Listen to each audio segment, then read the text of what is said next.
جب فاروق اعظم گئے فتح بیت المقدس کے لیے تو آپ کے کرتے کو جو 36 پیوند لگے ہوئے.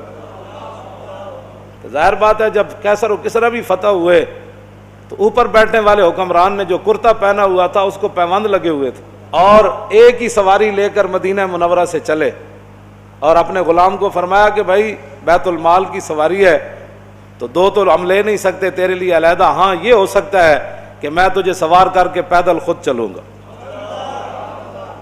جب تو تھک جائے گا نا تو میں تجھے اوپر سوار کر دوں گا، پھر عمر اونٹ کی نکیل پکڑ کر پیدل چلیں گے. باتیں کرتے ہیں اسلام کے. مدینے کی ریاست میں تو یہ ہوتا تھا. ہاں جی، مدینے کی ریاست میں تو کشکول پکڑ کر پوری دنیا سے نہیں مانگا جاتا تھا. اب وہ آ رہا ہے تو ہمیں ڈالر دے گا تو ایسے ہوگا، اب وہ آ رہا ہے تو ہمیں ڈالر. کون دیتا ہے؟ دینے کو منہ چاہیے، دینے والا ہے سچا. ہاں مجھے کوئی بتایا کہ مدینے کی ریاست میں کشکول پکڑا گیا، تو جب نہیں پتا مدینے کی ریاست کیسی تھی تو مدینے کی ریاست کا نام ہی نہ لو. حضرت فاروق اعظم کے زمانے میں نا آپ بازار جا رہے تھے تو ایک بندے نے کہا محمد نے یہ کیا، آپ رک گئے. فرمایا کیا بات ہے؟ انہوں نے کہا جی یہ جو لڑکا ہے نا اس نے یہ کام کیا، میں نے اس کو کہا. آپ نے اس لڑکے کو، وہ لڑکا نہیں تھا جوان تھا، یعنی جوان بچہ تھا، آپ نے اس کو بلا لیا.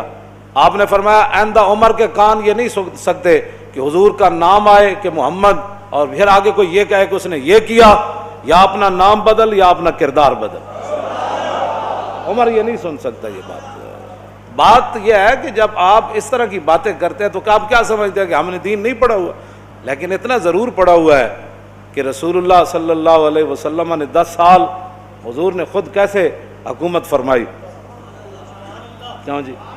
اتنا تو ہم نے پڑھا ہے. پھر صدیق اکبر نے 2.25 سال کیسے حکومت فرمائی، اور پھر حضرت فاروق اعظم نے 10 سال کیسے حکومت فرمائی، پھر عثمان غنی نے 12 سال پھر کیسے حکومت فرمائی، اور پھر حضرت مولا کائنات نے 5.5 سال یا 6 سال یا 5 سال حکومت کیسے فرمائی، پھر امام حسن نے 6 مہینے حکومت کیسے فرمائی. ہمیں یہ سارا کچھ پتہ ہے. اور اس کے بعد پھر حضرت امیر معاویہ نے کیسے حکومت فرمائی، ہمیں پتہ ہے سارا کچھ. اتنا تو ہم نے پڑھا ہوا ہے. پھر عمر بن عبدالعزیز نے کیسے حکومت کی، بلکہ عمر بن عبدالعزیز کے بارے میں تو آتا ہے کہ آپ نے ایک بزرگوں کو اپنا جو ہے وہ نا سربراہ مقرر فرمایا. آپ نے فرمایا کہ جب بھی میں کوئی غلط بات کروں نا تو آپ نے میرے گریبان سے ایسے پکڑ کر کہنا ہے عمر کیا بات کر رہا ہے. یہاں تو لبیک کے نعرے پر ہضم نہیں ہو رہے. مدینے کی ریاست میں نا عمر بن عبدالعزیز نے خود بندہ رکھا ہوا تھا. فرمایا کہ عمر اگر غلط بات کرے نا تو نے عمر کے گریبان کو پکڑنا ہے اور پکڑ کر کہنا ہے عمر یہ کیا کام کر رہا ہے. حالانکہ عمر بن عبدالعزیز تو جو ہے وہ 5ویں خلیفہ راشد ہیں اہل سنت کے نزدیک. وہاں تو کوئی بات ہی نہیں ہے. یہاں صرف مولانا تقریر کیوں کی، اس پر پرچہ کٹ جاتا ہے. آپ نے محفل نعت کی ہے تو اس پر پرچہ کٹ گیا. آپ نے جو ہے وہ 11ویں شریف کی محفل کرنی ہے تو آپ کا پرچہ کٹ گیا.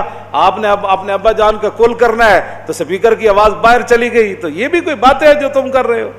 تم کیا سمجھتے ہو کہ اس سے تمہاری غنڈہ گردی چل جائے گی؟ پاکستان تمہاری غنڈہ گردی کے لیے نہیں بنا، پاکستان رسول اللہ کے دین کو تخت پر لانے کے لیے بنا.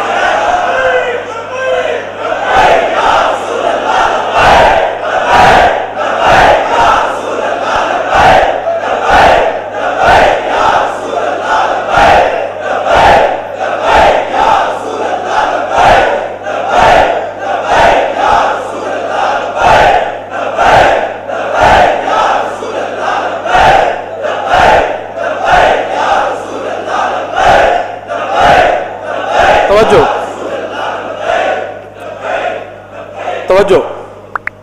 مدینہ پاک میں لوگ چوراہوں پر لوگوں کے گھوڑوں کے سم نہیں صاف کرتے تھے کہ جناب 2 روپے دے جاؤ جی تھوڑے گھوڑا میں جی اشارے تے بچیاں بچے کھڑے ہوندے شیشہ صاف کرن واسطے. انہاں دی روٹی دا اور ذریعہ ہی کوئی نہیں. میں نہیں پڑھیا کہ مدینہ پاک وچ کوئی اس طرح بندہ منگدا ہوئے. نہیں منگدا. جڑے کوئی ہے سن بھی صحیح نا پیسے لین دے مستحق. حضرت حکیم بن نظام حضرت خدیجہ الکبریٰ رضی اللہ تعالیٰ عنہا کے یہ بھتیجے ہیں، سگی پھپھی ہیں ام المومنین، اور یہ مکے کے سردار تھے. اور بدر والے دن جو حوض بنے تھے نا صحابہ نے بنائے تھے، زبردستی جو مشرکین پانی پینے کے لیے آئے وہ سارے قتل ہو گئے. حضور نے فرمایا ان کو روکنا نہیں ہے، پانی پینے دو. لیکن جس نے پانی پیا وہ بدر میں قتل ہو گیا. تو حکیم بن نظام کو جب رسول اللہ نے دیکھا نا، فرمایا یہ وہ حکیم ہے جس کو لایا گیا ہے، خود نہیں آیا، یہ لڑائی نہیں چاہتا. تھے وہ اس وقت مشرکین کی طرف، انہوں نے بھی حوض سے پانی پیا زبردستی، بعد میں قتل نہیں ہوئے. تو بعد میں جب زندگی میں قسم اٹھاتے تھے نا، وہ کہتے تھے لا والذی نجانی یوم بدر، اس رب دی قسم ہے جنہیں بدر والے دن مینو بچا لیا. حکیم بن نظام بعد میں مسلمان ہو گئے، مکے کے سردار تھے، اور فتح مکہ والے دن حضور نے یہ اعلان فرمایا تھا جو حکیم بن نظام کے گھر داخل ہو جائے گا ہم اس کو بھی معاف کر دیں. یہ سردار تھے، غریب ہو گئے مسلمان ہونے کے بعد، اتنے غریب ہو گئے کہ حضور سے مانگنے کے لیے چلے.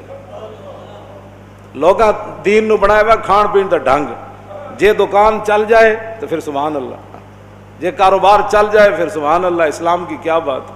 میں نمازاں جو پڑھیاں سن، وظیفہ جو پڑھیا سی، میں عمرے تے جو گئے سی، لوگاں کھان پین دا جے کچھ تھوڑی جی پریشانی آ جائے، میرا لبیک سے تعلق ہی نہیں، میرا اسلام سے تعلق ہی کوئی نہیں. پریشانی کیوں آئی میرے لیے؟ اب ایک سردار ہو مکے کا پھر غریب ہو جائے، پھر اتنا غریب ہو جائے کہ حضور سے مانگنے کے لیے چلا جائے، تو عقل میں آتی ہے کہ حکیم بن نظام تو نہیں کیا حضور اسی حالت کفر تے سرداریاں کیتیاں، جدو مسلمان ہوئے تے منگن تے آ گئے. آج یہی مسلمانوں کو بات کھا گئی، جس کے پاس 4 ٹکے ہیں وہ غریب آدمی کو سمجھتا ہے ان کا کام ہے حضور کی عزت کے لیے کام کرنا، میرا کام تو ہے پلاٹ بنانا، میرا کام تو ہے گاڑیاں چلانا، میرا کام تو ہے جناب بڑی بڑی پراپرٹی خریدنا، میرا کام تو ہے مربے خریدنا، میرا کام ہے حضور کی عزت پر پہرا دینا. لوگوں نے یہی بنایا ہوا ہے، وہ سمجھتے ہیں غریبوں کا یہ کام ہے، ہم تو آئے ہیں کمانے کے لیے، ہم تو آئے عیاشیاں کرنے کے لیے. کوئی بات نہیں، آنکھ بند ہونے کی دیر ہے، قبر ایک کو جہی بننی سارے دی تے آنا بھی اتھے رسول اللہ نے، بس بات ختم ہے. حکیم بن نظام آ گئے، حضور نے فرمایا حکیم یہ دنیا کا مال بڑا سرسبز اور شاداب ہے، فرمایا یہ بڑا خطرناک ہے، مانگا نہ کر.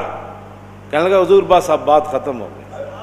میں بتانے لگا ہوں مدینے کی ریاست میں کیا ہوتا تھا، یہ اصل میں بات یہ کرنے لگا ہوں. حضرت فاروق اعظم کے زمانے میں کیسر و کسرا فتح ہوا، مال غنیمت آیا، او صحابہ کو اتنا بڑا بڑا مال ملا. حکیم بن نظام کو بلایا حضرت عمر نے، فرمایا بھائی یہ آپ کا حصہ بنتا ہے. فرمایا میں نے حضور سے وعدہ کیا تھا کسی سے اب نہیں لینا، اب نہیں لینا. پھر حضرت عمر نے آسمان کی طرف دیکھ کر کہا یا اللہ گواہ رہنا، قیامت والے دن یہ نہ ہو کہ حکیم بن نظام کا مجھ سے پوچھ ہو جائے میں لوگ اس کو دے رہا ہوں یہ لینے سے انکار کر رہا ہے. تیرے غلاموں کا نقش قدم ہے راہ خدا، وہ کیا بیک سکے یہ جو سراغ لے کے چلے. مٹایا کیسر و کسرا کے استبداد کو جس نے، وہ کیا تھا زور حیدر فقر بوذر. میں بوذر کی فقر کی بھی میں اصل بات مدینہ کی ریاست میں حضرت حکیم بن نظام اپنا حصہ بھی نہیں لے رہے تھے. مدینے کی ریاست میں تو جو اپنا حق تھا وہ بھی کوئی نہیں لیتا، اور یہاں تو اوپر سے لے کر نیچے تک جو لوٹ مار شروع ہے، اس کو بند کرو نا. تو پھر کہو جی ملک دے حالات بھی صحیح ہو جان، انج نہیں ہو سکتا.